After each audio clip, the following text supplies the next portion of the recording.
Financement attendu pour 98 logements abordables selon Radio Gaspésie.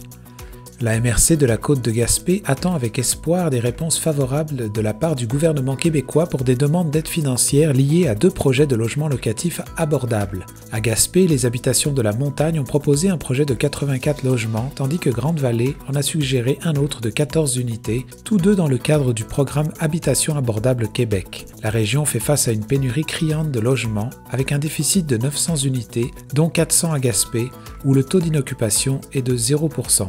Le maire et préfet de la Côte de Gaspé, Daniel Côté, souligne l'urgence de cette situation et la nécessité de solutions incluant le logement abordable, pas seulement privé. Il espère que ces projets seront acceptés par le gouvernement après des annonces précédemment décevantes. Noël Richard, maire de Grande-Vallée, fait remarquer que les coûts de construction sont particulièrement élevés en région en raison de l'éloignement et du manque de concurrence. Une réalité qui justifie, selon lui, une intervention accrue de l'État pour financer ces projets.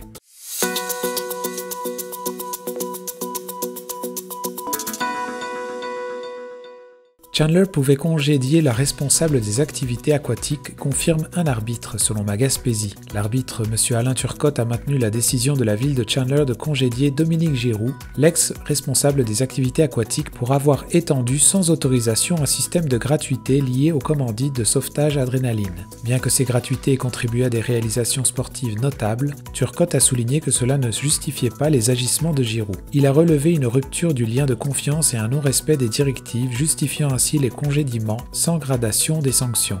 La valeur des rabais non autorisés accordés aux commanditaires s'élevait à plus de 6 000 $ entre 2019 et 2022. Cependant, une suspension de 3 jours imposée à Dominique Giroux a été annulée et la ville doit lui verser le salaire et les avantages perdus avec intérêt. Le maire de Chandler, Gilles Darèche, a exprimé sa satisfaction quant à cette décision, affirmant que des mesures sont prises pour éviter de telles situations à l'avenir. Dominique Giroux a choisi de ne pas commenter la décision, souhaitant également tourner la page.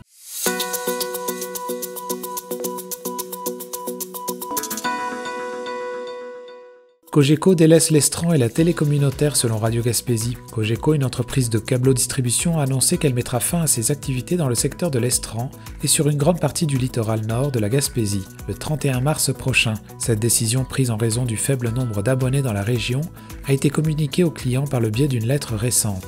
La mairesse de Petite-Vallée et la présidente de Télésourire, Monica Tate, a confirmé que cette cessation d'activité affectera également la diffusion de Télésourire, un média communautaire local. En réaction, les employés et partenaires de Télésourire s'activent pour trouver des solutions alternatives afin de maintenir la continuité de leur service de diffusion. Dans l'intervalle, après la date limite du 31 mars, Télésourire, qui opère depuis 1991, prévoit de continuer à diffuser ses contenus sur son site web tout en cherchant d'autres options viables pour sa diffusion.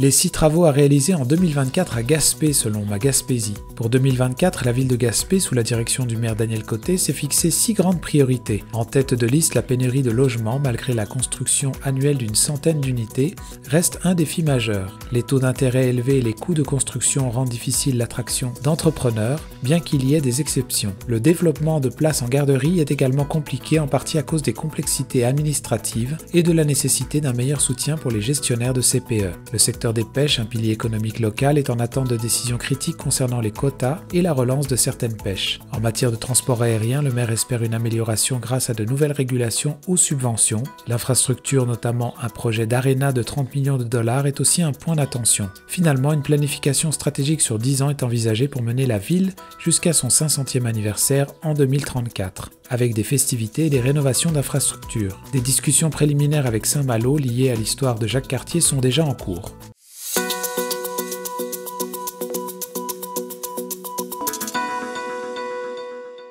Le tourmente à Percé selon Bleu FM.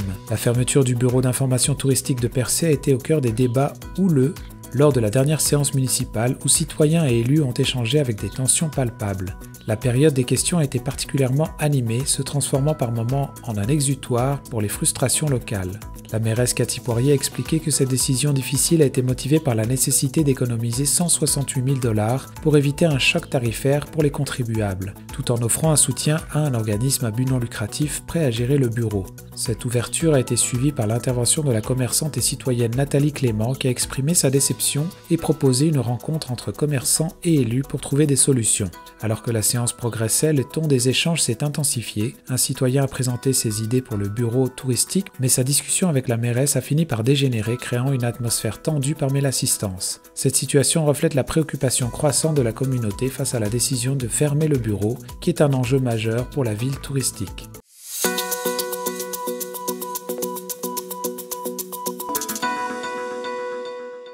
Chandler, 3 accusations de fraude contre le conseiller Bruno-Pierre Godbout, selon ma Gaspésie. Bruno-Pierre Godbout, conseiller municipal de Chandler, fait face à 3 chefs d'accusation liés à des dépenses inappropriées en 2021. L'unité permanente anticorruption, l'UPAC, a découvert que Bruno-Pierre Godbout, alors maire suppléant durant la suspension de l'ex-mairesse Louisette Langlois, aurait produit et utilisé de fausses demandes de remboursement de frais estimant la fraude à environ 10 000 $. Il est convoqué au palais de justice de Percé le 22 avril pour répondre aux accusations de fraude, faux et emploi, possession ou trafic d'un document. La controverse autour des frais de déplacement totalisant près de 7 000 $ depuis janvier 2021 avait déjà été soulevée au conseil municipal. Des factures douteuses de 3 200 $ avaient été relevées avec des interrogations sur la nécessité des déplacements à Québec. Bruno-Pierre Godbout, refusant de commenter les détails, a déclaré vouloir se défendre contre ces allégations. Le maire actuel Gilles Darèche a exprimé sa confiance en Bruno-Pierre Godbout tout en soulignant que l'affaire remonte à une période où il n'était pas maire. Il attend l'issue de l'enquête avec intérêt.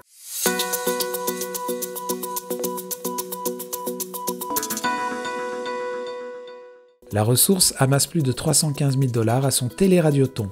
Selon Radio Gaspésie, le 27e téléradioton de la ressource a connu un franc succès récoltant plus de 315 000 $, dépassant l'objectif fixé de 300 000 $ pour 2024. Ces fonds serviront à répondre à environ 3 000 demandes d'aide dans la Gaspésie et le Bas-Saint-Laurent. La directrice Thérèse Sirois a exprimé sa grande satisfaction face à ce résultat, surtout dans le contexte économique actuel.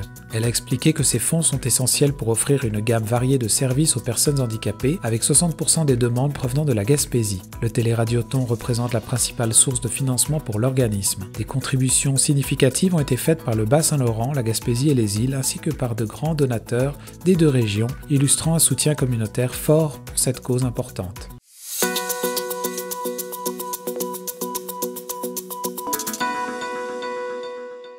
Les premières infirmières de l'Afrique travaillent au CIS de la Gaspésie, selon Radio Gaspésie. La région de la Gaspésie a accueilli avec succès sa première cohorte d'infirmières venues d'Afrique, qui sont désormais employées par le CIS de la Gaspésie. Cette cohorte, composée d'une trentaine d'infirmières originaires du Cameroun et de la Tunisie, du Maroc et de l'Algérie, a suivi une formation de 915 heures depuis octobre 2022 au Cégep de la Gaspésie et des îles. Selon le directeur des études du Cégep Serge Rochon, toutes les participantes ont réussi leur formation. Elles travaillent pour le CIS de la Gaspésie depuis novembre et décembre dernier en tant que candidates à la profession d'infirmière. Par ailleurs, une deuxième cohorte comptant 40 infirmières et infirmiers est actuellement en formation depuis septembre dernier dans le même établissement, poursuivant ainsi cette initiative enrichissante pour la région. Vous écoutez votre reflet d'ici. Revoyez tous nos reportages sur notre site internet.